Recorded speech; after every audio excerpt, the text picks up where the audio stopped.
Here is how payday actually goes for most people. Paycheck hits, rent goes out.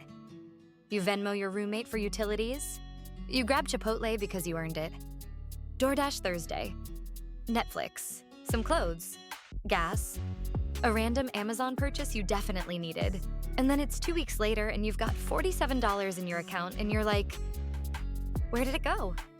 I've had this conversation with so many people in their 20s. Smart people, people with solid jobs, people who are not bad with money, they just never had a map. Today we're making your map. It's called Give Every Dollar a Job, and it takes one afternoon to set up. I've worked in accounting for 20 years in New York. I make these workshops for people who want to actually understand this stuff. Let's go. Before we get into the specific numbers, let's talk about the system, because budgeting without a system is just guessing with extra steps. The framework I use, and that I've helped hundreds of clients use, is 4 buckets. Bucket 1, needs, the non-negotiables. Rent, utilities, groceries, transportation, minimum debt payments. If you don't pay these, your life actually breaks. These come first. Bucket 2, savings, emergency fund, short-term savings, vacation, new laptop, whatever you're working toward.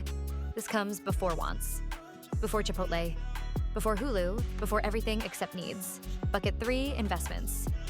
401k, Roth IRA, brokerage account, building future wealth. This is the bucket most people skip completely in their 20s because it feels too far away.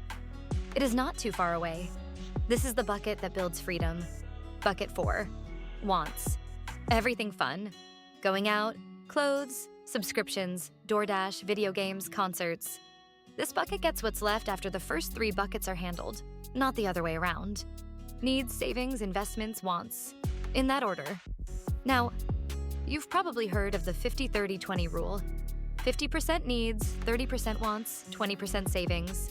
And it's not bad advice in theory. But real talk?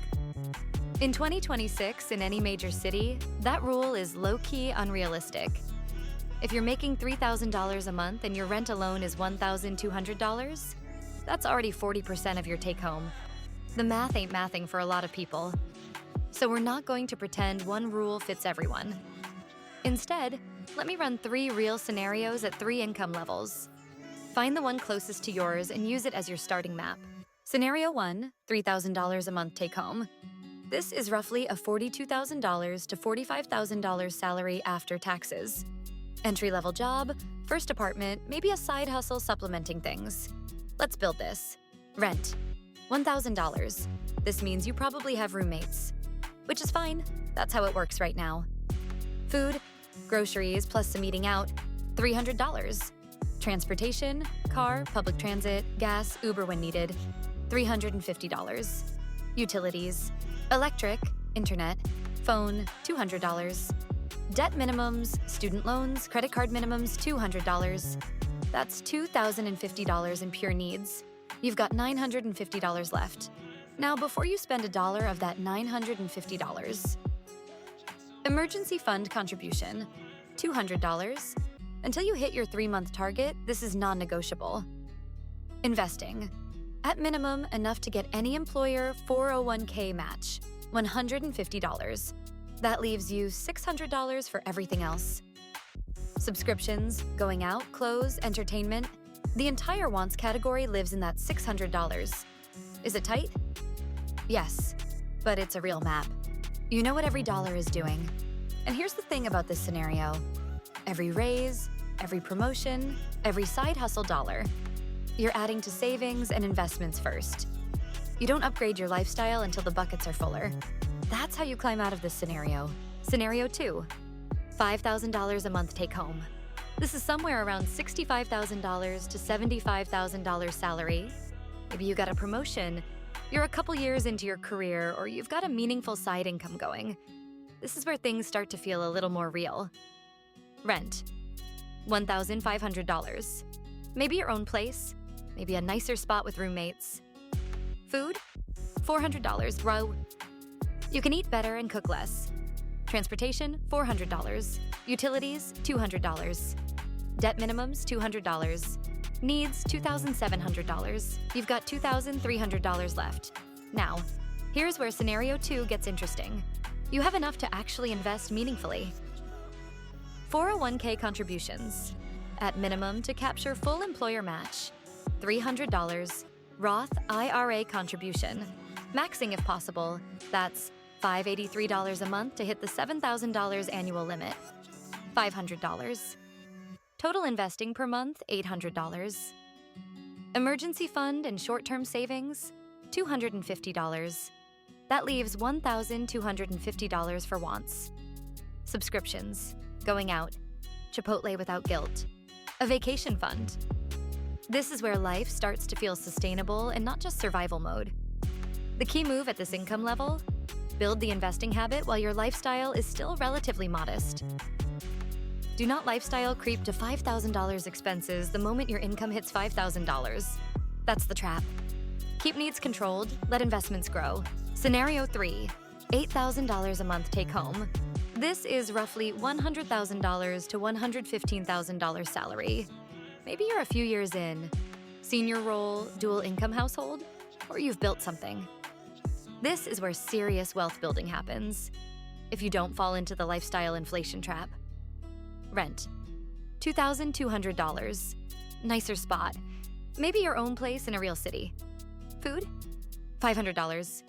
Transportation, $500. Utilities, $300. Debt minimums or extra debt payoff, $300. Needs, $3,800. You've got $4,200 left.